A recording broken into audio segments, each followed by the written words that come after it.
C'est un nom qui rime avec soirée, ambiance et musique. Le Palladium de Bay City était une discothèque mythique pour toute une génération.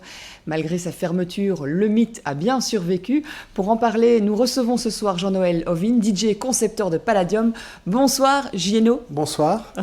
Donc comme je le disais, ce Palladium, c'était vraiment un endroit mythique, the place to be pour les trentenaires et les quarantenaires. Je pense en tout cas que c'est en effet un endroit qui a marqué cette génération et les années 90. C'était vraiment un club légendaire, il n'y a pas d'autre mot.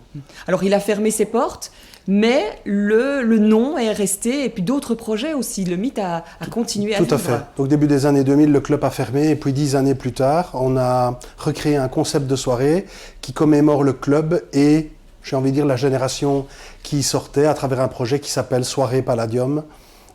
Et voilà, qui a connu son origine à Charleroi, au Coliseum de Charleroi, dans une des grandes salles de Charleroi. Et des compilations aussi, donc des compilations, tout à fait. Donc ça a été un second projet, puisque le projet initial a connu tout de suite, je vais dire, beaucoup de popularité. Et puis on s'est dit, qu'est-ce qu'on fait maintenant, après avoir remis en route, je vais dire, le Palladium? Eh bien, nous avons ressorti les compilations qui avaient eu beaucoup de succès à l'époque. Trois, j'entends d'ailleurs cette très chouette musique qui me perturbe un peu. Donc, on a sorti 3 compilations qui se sont retrouvées toutes les 3 dans l'Ultra Top belge. Et le dernier volume, sorti il y a 2 ans, en avril 2016, est resté numéro 1 pendant 5 semaines. Alors, on ressent, il n'y a rien de nostalgie, hein, ça fonctionne vraiment très très bien.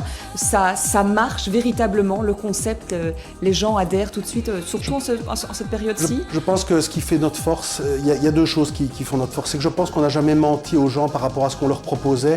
Et donc on propose quelque chose de réel qu'ils ont connu par le passé. Et puis c'est un concept de soirée assez unique en termes de show et d'exposition lumière. Donc il se retrouve vraiment dans l'atmosphère des années 90, des grands clubs des années 90. Et je pense que c'est ça qui fait la force. Et puis évidemment la musique qui aussi rappelle beaucoup de nostalgie et beaucoup de bons souvenirs. Et donc la future place to be, ce sera le Louvre Expo, puisque le Palladium débarque à la Louvière.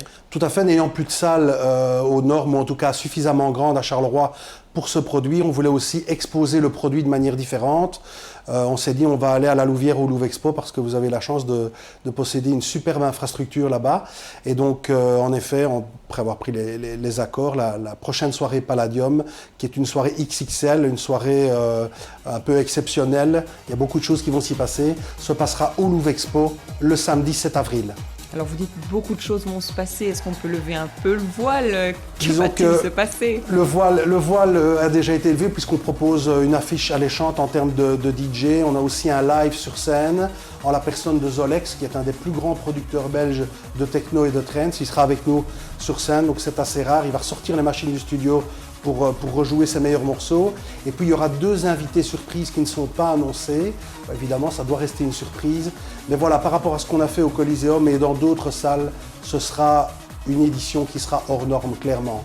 Donc on devra être là-bas le 7 avril. Je pense qu'il faut y être. Nouvelle place to be. Alors est-ce que c'est fait que pour les nostalgiques, les trentenaires, les quarantenaires? Non, il y a un gros revival Retro House en Belgique qui est en train de se passer. Bon, évidemment, les trentenaires, les quarantenaires adorent ça parce qu'ils connaissent. Mais, oui. Oui. mais les plus jeunes aussi s'intéressent fortement. Pourquoi? Parce qu'ils ont entendu les grands frères écouter des cassettes par le passé et tout ça. Et donc, évidemment, la soirée est interdite aux moins de 21 ans, mais on laisse la chance aussi, comme on dit, aux plus jeunes de pouvoir venir découvrir cet événement assez intéressant et hors norme. Alors, on va être très pratico-pratique pour terminer. Si on veut des informations, où est-ce qu'on peut les trouver? Sur la page officielle Facebook, je voudrais ajouter quelque chose. La soirée n'est pas sold out. Certains croient que la soirée est sold out. La soirée n'est pas sold out et les tickets seront disponibles le soir même à la caisse du Louvre Expo. Et donc, rendez-vous le samedi 7 avril. Merci, Gino, de nous avoir rejoints ce soir.